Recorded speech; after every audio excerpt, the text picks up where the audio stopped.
Corona dilarang kena aku. Corona dilarang kena aku. Kamu pergilah jangan dekat-dekatku. Corona dilarang kena aku. Corona dilarang kena aku. Corona dilarang kena aku. Kamu pergilah jangan dekat-dekatku. Corona dilarang kena aku.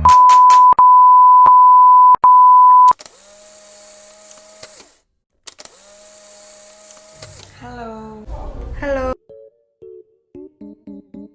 Kali ini kami akan membahas tentang virus corona, mulai dari apa itu virus corona, gejala-gejala yang dialami, dan cara pencegahannya. Nah, untuk itu simak video ini ya. Virus corona ini adalah virus yang menyerang sistem pertahanan tubuh kita dan disebut dengan COVID-19. Masing-masing orang memiliki respon yang berbeda terhadap COVID-19 ini. Sebagian besar orang-orang yang terpapar virus ini akan menunjukkan gejala yang ringan, sedang kemudian gejala yang parah sehingga memerlukan perawatan di rumah sakit. Virus ini menyebabkan gangguan ringan pada sistem pernafasan, infeksi paru-paru berat, hingga yang paling parah dapat menyebabkan kematian. Virus ini lebih umumnya menyerang lansia dan anak-anak, tetapi pada faktanya virus ini dapat menyerang seluruh lapisan, mulai dari bayi, anak-anak, orang dewasa, termasuk ibu hamil dan ibu menyusui. Virus ini pertama kali ditemukan di Wuhan, China pada akhir tahun Desember 2019, dan virus ini menular sangat cepat ke seluruh negara termasuk negara Indonesia. Hal ini tersebut menyebabkan beberapa negara menerapkan sistem lockdown. Ditemukan ilustrasi penelitian virus corona yang menyebutkan bahwa virus RMIN02 pada kelelawar mirip dengan virus penyebab COVID-19. Penelitian ini adalah hasil dari identifikasi terhadap 302 sampel dari 227 kelelawar.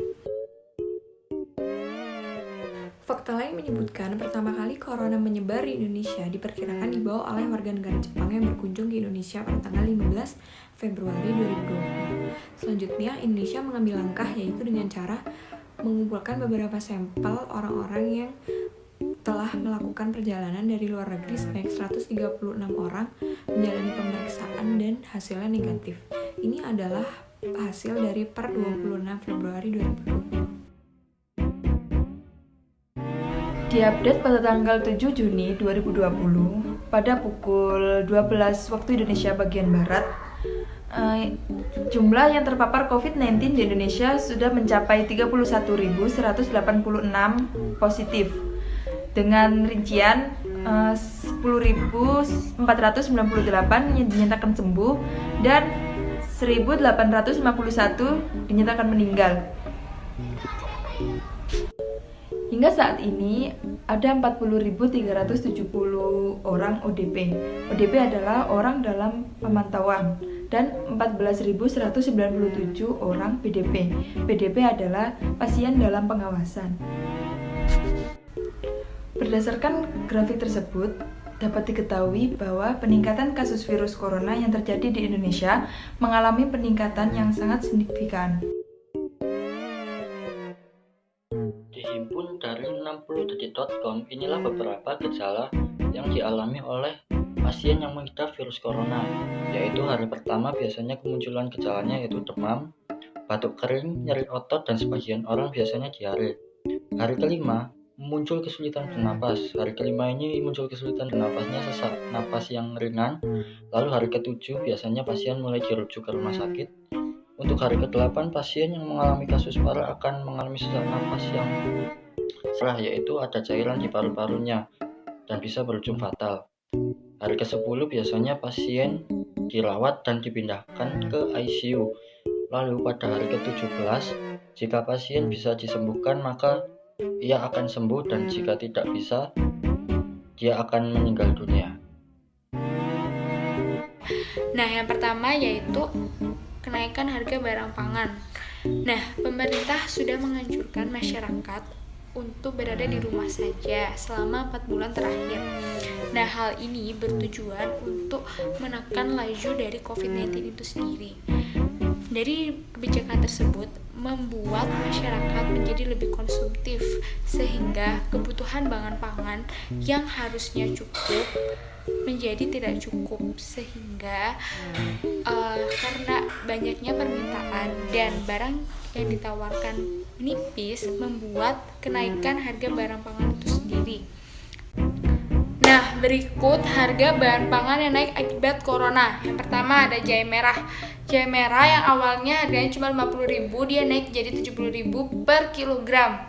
Kemudian ada harga temulawak yang naik menjadi 50.000, semulanya hanya 15.000.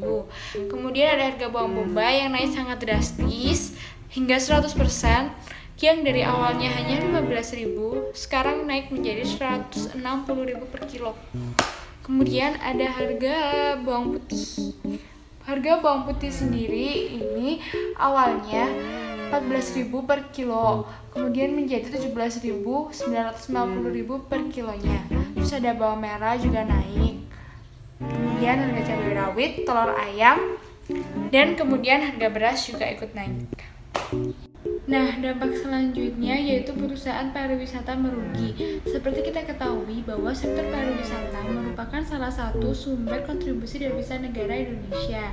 Namun, setelah adanya COVID-19 ini, hal itu sudah tidak berlaku lagi teman-teman, karena sektor pariwisata sudah ditutup untuk sementara waktu oleh pemerintah. Hal ini merupakan salah satu cara untuk menekan atau mengurangi laju dari COVID-19 ini sendiri. Jadi, apabila sektor pariwisata ini tutup, mereka juga tidak akan mendapatkan pendapatan seperti biasanya, sehingga hal ini sangat berpengaruh bagi pertumbuhan ekonomi di Indonesia. Nah, dampak selanjutnya ini teman-teman, penghentian impor ekspor dari Cina. Nih, berdasarkan data dari BPS, kegiatan ekspor impor antara Indonesia dan Cina mengalami penurunan. Dari segi ekspornya turun 11,63% dan impornya turun menjadi 49,63%. Nah, namun tidak hanya ekspor impor dari negara Cina dan Indonesia, tapi ada juga dari India, Taiwan, Jerman, dan Belanda. Kemudian yang terakhir yaitu dampak yang paling krusial teman-teman, yaitu penurunan pertumbuhan ekonomi di negara Indonesia. Sebetulnya tidak hanya di negara Indonesia yang mengalami penurunan pertumbuhan ekonomi, namun sejumlah negara yang bermitra dagang dengan negara Indonesia seperti Singapura, Korea Selatan, Hong Kong, Amerika Serikat, Vietnam, dan masih banyak lagi, mereka juga mengalami dampak penurunan pertumbuhan ekonomi ini teman-teman. Nah, ini merupakan bagan atau diagram yang menunjukkan penurunan perekonomian di Indonesia. Nah, ini merupakan bagan ekonomi Indonesia pada kuartil pertama 2020 yang tumbuh melambat. Dari data tersebut dapat diketahui bahwa perekonomian di Indonesia hanya tumbuh sebesar 2,97%. Padahal pemerintah sebelumnya masih optimis ekonomi tumbuh di atas 4%. Namun dikarenakan keadaan seperti ini, besar pertumbuhan ekonomi yang diramalkan atau diperkirakan oleh diagram kuartil pertama pada tahun 2020 sebesar 2,9 sekian tersebut akan mengalami penurunan kembali hingga menjadi 2,3% saja.